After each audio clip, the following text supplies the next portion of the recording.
Welcome to day 91. Today, if someone asks me how I'm doing, I'm going to answer it in a new way. When someone says, "How you doing, Tom?" I'm going to say, "I'm enthusiastic." Enthusiastic.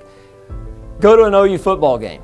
At an OU football game, when the guy is running down the field with the ball, the people go crazy for somebody else. They're not going crazy for themselves, they're going crazy for somebody else. They're yelling and they're dancing, but they're not enthusiastic about themselves. They're enthusiastic about some college kid running down a green field. How enthusiastic are you about your life? This is your life. How enthusiastic are you about your life? When you wake up in the morning, do you go, "Oh, another day"? I have for years. I'm 60 years old. I wake up and the first thing I start thinking about is going back to bed. But about a year and a half ago, I made a decision that I was going to get up out of bed every day before 5:02. So I set my alarm clock, 4:50, because I wanted to wake up and kind of lay there for a while and then get up. Well, now it's a habit. It's automatic. I wake up at 4:30 to 4:50 every morning without an alarm clock. Even if I'm traveling, if I'm in a different time zone, I still wake up at 4:50 in the morning. This morning I woke up 4:50 in the morning, and I've got an extra amount of enthusiasm because of some new knowledge that's come into my life in the last few days. One of the guys that works at our company here said, "Tom, you should read this book. It's called Move Your Bus." Move your bus. Now you guys heard about the philosophy of the bus. You know, you got to have the right people in the right seat on the right bus, which means you got to have a bus that, you know, if you're going to go to Stillwater, Oklahoma, you want to get on the bus that goes to Stillwater. If you're going to go to Norman, you want to be on the bus that's going to Norman. You want to be on the right bus, but then you want to be in the right seat. So you want to, if you're the driver, you need to be in the very front seat. And if you're wanting to sit next to her, you need to be sure you're sitting on the aisle where she's going to sit. You want to use your skills, and you want your skills to be in the right place on the bus.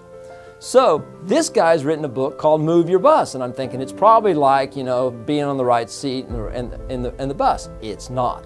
This bus has no engine.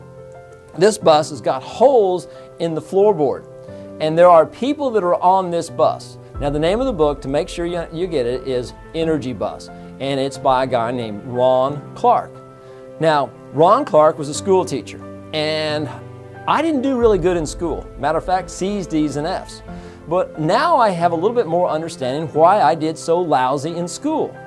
Because I was bored, and because of my belief system. I believed that I could not learn in school. And you know where I got that idea? From my family and from the teachers. I remember one time I had not the greatest penmanship in the world. Matter of fact, my penmanship was horrible. My spelling was horrible. So whenever they told me to do an essay, I gave lousy penmanship and lousy spelling. But I decided that I was going to impress my English teacher. I was going to work really, really hard. I was going to do this English paper right.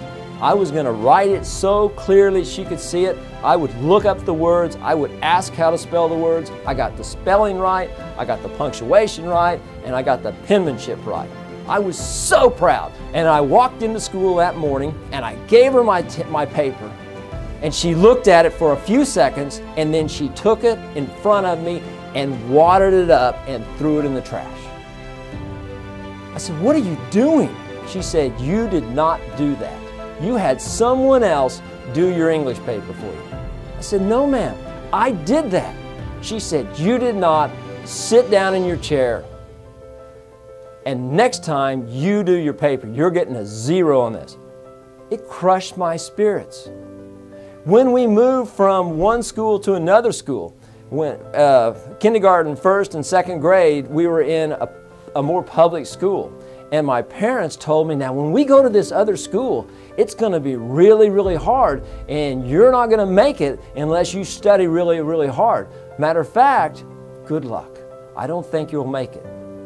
My parents said that to me. My parents said, directly and indirectly, "You're probably not going to make it in school because the school we're going to is a lot harder than the school you've been to." Wow. I believed that, and I made lousy grades in school, and I believed that I couldn't learn. I knew that I had street smart, but I didn't have book smart. I didn't have school smart. One of the greatest books that you can give to a young person is called The Straight A Conspiracy. The Straight A Conspiracy and Mindset by Dr. Carol Dweck. Those 2 books can help us to see our possibilities. If we're not intelligent enough and you want to be intelligent, read. Get around people that are intelligent and ask them questions. Last week I met with a very, very successful businessman, and he shared with me some of his philosophies about business that, even though I've been in business for a long time, I had never considered. And so I'm enthusiastic about that new information that I got. And I'm going to take that information and I'm going to do something with it. I talked to a guy this morning. He said he listened to 5 ministers this morning.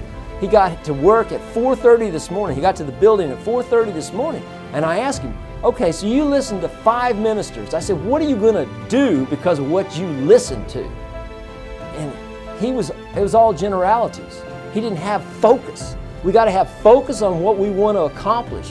What are your 3 top goals? I know what my 3 top goals are. I want 35 great cell phone buyers. I want to sell 100,000 Mentor, the Kid and the CEO books this year. And I want to write another book. The book will be called Mentor, the Graduate and the CEO. Those are my 3 top goals. Now I've got other goals too. And I'm going to put the energy out to make those goals happen. So what are your 3 top goals? What is your focus? What are you going to do with this day? We should live every day as if this is our last day on earth. What are you going to do today because you want to do it today so that you have a great day? What is it going to make this a great day for you? Let's go out and take action, because winners take action. Thank you.